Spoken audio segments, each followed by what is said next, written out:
Welcome back to my channel. तो आज की इस वीडियो में हम बात करने वाले हैं एमपी टेट वर्ग 3 में जो लैंग्वेज 2 है इंग्लिश के बारे में।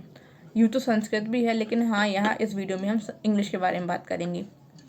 आप लोगों को लगता हो कि इंग्लिश तो मेरे लिए टफ है, किसी के लिए वीक है, किसी का स्ट्रॉन्ग है। दोनों ही पॉइंट है, दोनों ही पॉइंट पे बात करेंगे कि बेसिक कवर कैसे करना है, और यदि आपका बेसिक है तो आपको एडवांस कैसे कवर करना है। ठीक है, सबसे पहले बात कर लेते हैं इंग्लिश का वेटेज है 30 मार्क्स का। फिर से उसी पार्ट में डिवाइड करते हैं, दो पार्ट में, एक पेडागोजी सेक्शन और दूसरा होता है हमारा मेन सब्जेक्ट। पेडागोजी के लिए अगेन मैं PYQ ही सजेस्ट करूँगी। पेडागोजी कुछ आपको टॉपिक्स पढ़ के रखने हैं। एक हुआ ब्लूम टेक्सोनॉमी और दूसरा हुआ लैंग्वेज स्किल। इन चीज़ को पकड़ के रखना, क्योंकि इनसे तो क्वेश्चन बनते ही बनते हैं और PYQ आएगा। और क्या होता है कि इंग्लिश से डील करने के लिए आपकी ना अंडरस्टैंडिंग होनी चाहिए। काफ़ी टाइम ऐसा होता है कि हमने स्कूल में तो जैसे तैसे पास कर ली है, लेकिन जब क्वेश्चन आता है तो डील करते नहीं बनता है। जैसे कि जो पेडागोजी में तो सेम रिपीट होता है। आप हिंदी की पेडागोजी देख ली उठा के, चाहे आप संस्कृत की उठा के देख लीजिए, चाहे इंग्लिश की, एक सा ही मटेरियल है उसका, बस लैंग्वेज चेंज हो गई है ना। तो उसको आपको अंडरस्टैंडिंग बनानी पड़ेगी, आपको अपनी रीडिंग हैबिट डेवलप करनी पड़ेगी। देखिए, जैसे कि हम लोग को हैबिट नहीं है रीडिंग की, तो रीडिंग करिए। मैंने भी परीक्षा के दौरान अपनी काफ़ी सारी ऐसी इंग्लिश की बुक पढ़ के रखी थी, ताकि मेरी रीडिंग हैबिट बनी रहे। रीडिंग हैबिट से ये होता है कि आप जब पैसेज पढ़ते हैं तो आपको कन्फ्यूज़न नहीं होता, आपको क्लियरिटी मिल जाती है कि हाँ, ये जो पैसेज है वो किस बारे में है, ये जो क्वेश्चन पूछा जा रहा है इसका थीम क्या है, एक्चुअल में क्वेश्चन पूछना क्या चाह रहा है। इन सब बातों की समझ होना बहुत ज़्यादा ज़रूरी होती है। यदि आपने रीडिंग पे कमांड पकड़ ली, देन आपका क्वेश्चन आराम से बन जाएगा। मैं उन लोगों के लिए कह रही हूँ जिन्होंने इंग्लिश पढ़ी तो फिर, लेकिन ऊपर ऊपर से, उसको कभी डेप्थ में नहीं पढ़ा, उसको कभी अच्छे से जाना नहीं, समझा नहीं। उन लोगों की बात कर रही हूँ मैं। जिनको पढ़ के समझ में आ जाता है उनके लिए तो फिर कुछ दिक्कत ही नहीं है, लेकिन जिनको नहीं आता है, जिनको लगता है कि यार ये क्या लिखा है, ये कौन सा सेंटेंस लिखा है, ये सेंटेंस स्पेलिंग आ रही है, पढ़ना आ रहा है, लेकिन उसका मतलब समझ में नहीं आ रहा, तो उस मतलब समझने के लिए आपको बुक्स रीड करना चाहिए। रोज़ आप 25 मिनट का समय निकालिए। एक पोमोडोरो टेक्निक होती है, उस टेक्निक में आपको 25 मिनट का समय निकालना है। अपनी एक हैबिट डेवलप कर लो उससे। रीडिंग निकालो। आप चाहे तो, मैंने क्या किया था सबसे पहले कि NCERT को उठाया था। NCERT की इंग्लिश को समझाता है, क्योंकि उसमें स्टोरीज़ होती हैं और स्टोरीज़ ना बहुत जल्दी समझ में आती हैं। यदि आप स्टोरीज से डील करना सीख गए तब तो कोई दिक्कत ही नहीं है, आपको स्टोरी ही डील करना चाहिए। और अभी NCERT की जैसे पोएम है, पोएम पे बहुत अच्छे से कमांड रखना, क्योंकि वर्ग 3 चयन परीक्षा में क्लास 11-12 की पोएम आई थी, और वो पोएम इतनी टफ लगी हम लोगों को कि मुझे समझ में नहीं आता कि क्वेश्चन पूछ क्या रहा है। इसलिए इस पर ध्यान रखना। NCERT कवर कर लो। देखो, पहले छोटी वाली क्लासेस से स्टार्ट करना, जो भी हो, क्योंकि उसमें कॉन्सेप्ट ईजी होते हैं, तो उस कॉन्सेप्ट को पकड़ना। फिर धीरे धीरे क्लास 11th और 12th की पोएम को भी पढ़ना, क्योंकि ना पैसेज तो एक बार क्या है, स्टोरी है, समझ में आ जाएगा, लेकिन जब पोएम आती है ना, उस पोएम में काफ़ी सारे डिफ़िकल्ट वर्ड होते हैं जो कि हमें समझ में नहीं आते हैं। जब मैंने टेस्ट सॉल्व किए थे प्रीलिम्स के लिए और मेंस के लिए, तो मुझे ना दिक्कत सिर्फ इसमें ही होती थी कि पोएम आ जाए। यदि कोई पैराग्राफ आ रहा है तब तो मैं बहुत अच्छे से कर लेती, लेकिन जहाँ से पोएम आ रही और मेरा बेड़ा गर्क। इसलिए पोएम पे, पैसेज पे अच्छे से कमांड रखना है। कोई आनाकानी मत करो। ये क्या है, थोड़ा सा अभी एफर्ट डाल लोगे, लाइफ टाइम के लिए आप फ्री हो जाओगे। इसलिए रीडिंग की हैबिट डालो, अच्छे से डेवलप करना। और अब बात करते हैं हम ग्रामर पोर्शन पे।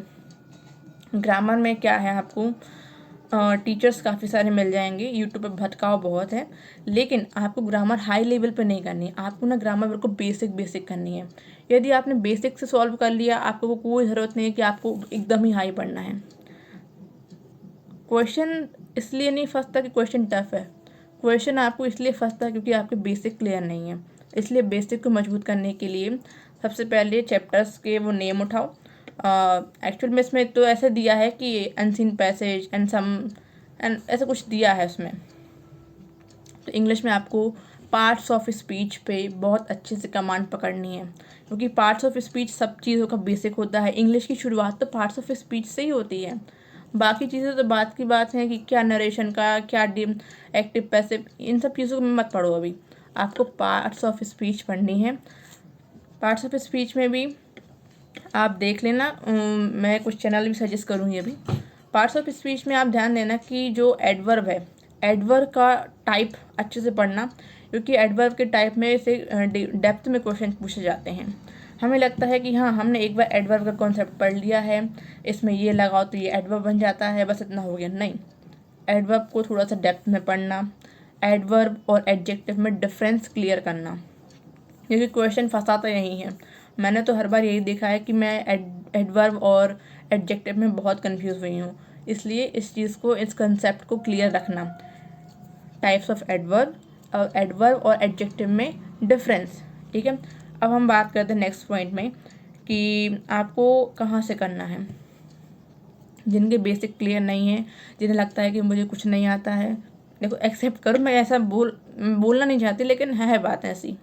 जिनको लगता है कि उनका बिल्कुल भी क्लियर नहीं है, आप लेयर 3 एजुकेशन, जहाँ श्याम सर पढ़ाते हैं, अच्छा पढ़ाया उन्होंने, उनसे आप पढ़ सकते हैं, कवर किया है उन्होंने, तो आप वहाँ से कवर कर लीजिएगा। एंड क्या है कि वो MP टेट के लिए पढ़ाते हैं, और चयन परीक्षा में मैंने उनसे पढ़ा था। उनको पता है कि जो MP टेट में कहाँ से कॉन्सेप्ट आने वाले हैं। एक लिमिटेड क्राइटेरिया है, उसी क्राइटेरिया के अंदर पूछे जाते हैं, तो उन्हें टाइप पता है, उन्हें रूल भी पता है। रूल तो हालांकि हर टीचर को पता है, लेकिन कौन सा रूल पेपर में आएगा ये उन सर को पता है। उन्होंने काफ़ी सारा, मतलब वो मेन इंग्लिश के ही टीचर हैं, इसलिए मैं उनको रिकमेंड कर रही हूँ। तो ध्यान रखना, उनको अच्छे से फॉलो करो और नोट्स ज़रूर बनाओ, क्योंकि नोट्स बनाओगे, उनको रिवाइज करोगे, तभी कुछ बात बनेगी। अदरवाइज़ आप सोचेंगे कि हाँ मैंने वीडियो देख लिया, हो गया, तो नहीं होने वाला। नोट्स बनाना ज़रूरी है, अपने तरीके से बनाओ, अपने हिसाब से बनाओ, उनको टाइम पर रिवाइज करो। अब तीसरी बात आती है, जो पहले से ही पढ़ चुके हैं, जिनके बेसिक क्लियर हैं, यदि वो चाहें तो रानी मैम को फॉलो कर सकते हैं। SSC के लिए पढ़ाती हैं वो, रानी मैम।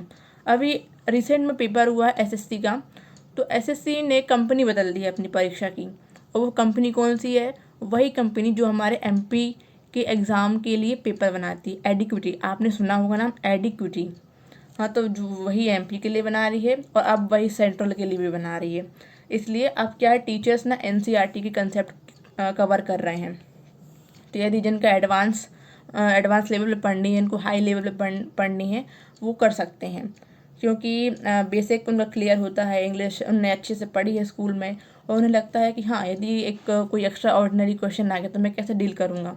तो आप रानी मैम से कर सकते हैं, वो अच्छा पढ़ाती, मैंने उनसे पढ़ा है। अब बात करते हैं कि इनके इम्पॉर्टेंट क्वेश्चन कौन से हैं, इम्पॉर्टेंट टॉपिक कौन से हैं। Bloom taxonomy, again Bloom taxonomy इसमें बहुत इंपॉर्टेंट है। और हाँ, DLED की आपके पास बुक्स होंगी इंग्लिश लैंग्वेज की, उसको पढ़ना, उसमें से क्वेश्चन फंसता ही है, क्योंकि उसमें बहुत काफ़ी सारे मेथड दिए रहते हैं लैंग्वेज को सिखाने के, जैसे कि हो गया translation cum grammar method, bilingual method, direct method, substitutional method. ये सब जो मेथड हैं, इनके बारे में अच्छे से पढ़ना, इनके बारे में अच्छे से नोट्स बनाना, क्योंकि जब वो एग्जामिनर क्वेश्चन देता है ना, तो एक वो सिचुएशन दे देगा और कहेगा कि पहचानो कि ये कौन सा मेथड है, तब उस समय आपको अपने नोट्स काम आएंगे, आपका गेन किया नॉलेज काम आएगा। ये जो इंग्लिश में ना DLED के कॉन्सेप्ट ही उठाते हैं, इसमें कोई कहीं बाहर नहीं जाते वो लोग।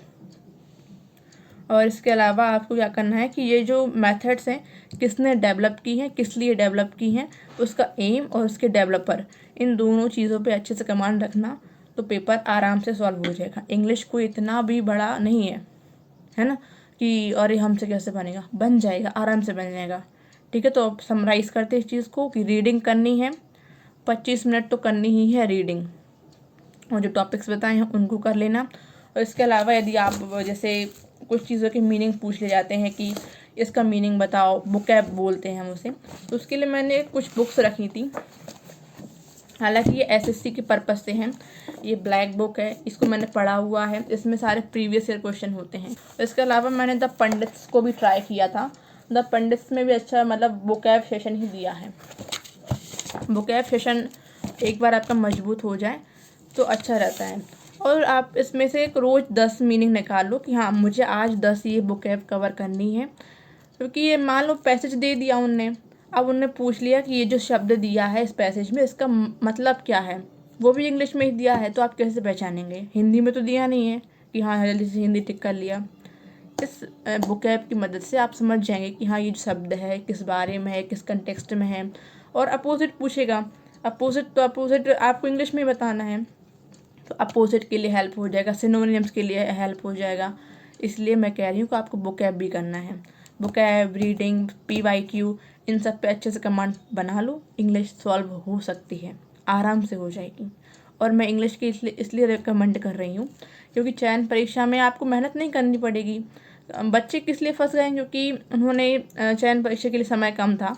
यदि मैं बताऊँ तो जुलाई से लेके अगस्त तक का टाइम था, तभी सब घबरा रहे थे कि कैसे करें कैसे करें। यदि आप अभी से कर लेंगे तो आपको तब दिक्कत नहीं होगी। मान लीजिए अभी 2026 में आप पेपर देंगे और 2036 के पहले पहले शायद चयन परीक्षा हो जाए, क्योंकि चुनाव आएंगे, वो इस चीज़ का फ़ायदा उठाया जाएगा। तो आपका शायद पेपर, आपको समय कम मिले उस चीज़ के लिए प्रिपेयर रहना है। अभी से लग जाओ मेहनत में, आराम से। वो 6-7 महीने आपके पास हैं, आप कवर करेंगे ना ये बुक्स, तब तक हो जाएंगी। रोज़ 10 शब्द ले लो, सॉरी रोज़ 10 वर्ड ले लो, उसके बाद 15 ले लो, उसके बाद 20 ले लो। ऐसे ऐसे कर करके ना आपको अपनी हैबिट डेवलप करनी है। रोज़ करोगे, रोज़ पढ़ोगे, हो जाओगे। और मैं यदि सजेस्ट करूँ, यदि कोई मॉर्निंग पर्सन है तो वो उसको मॉर्निंग में पढ़े। मॉर्निंग में बहुत अच्छा रहता है, आई मीन मेरे हिसाब से, क्योंकि मुझे जल्दी उठने की आदत है और सुबह से ही पढ़ने की आदत है, तो मैंने मॉर्निंग में कवर करती थी और जल्दी से बिल्ड हो जाता था। इसके अलावा आप PYQ देखिए। हाँ, और PYQ सुनो, जो बुकैब है ना वो भी आपको प्रीवियस ईयर वाली करनी है। देखो, जो बुकैब है ना वो आपको प्रीवियस ईयर वाली करनी है, क्योंकि प्रीवियस ईयर क्वेश्चन फंसने के बहुत चांसेस होते हैं। उनको ही पूछा जाता है, क्या पूछेंगे? गवर्नमेंट है, वो थोड़ी इतना फ्री बैठी है कि आपको अलग अलग से क्वेश्चन लेके आएगी। वो तो पूछेगी, फ्री होगी, साइड होगी, बस। इसलिए प्रीवियस ईयर पे कमांड रख लो। रीडिंग के लिए NCERT पढ़ लो, अच्छे से हो जाएगा। ऑल द बेस्ट, अपनी तैयारी करना। ऑल द बेस्ट, अपनी तैयारी शुरू कर दो, है ना? वेट मत करना किसी चीज़ का।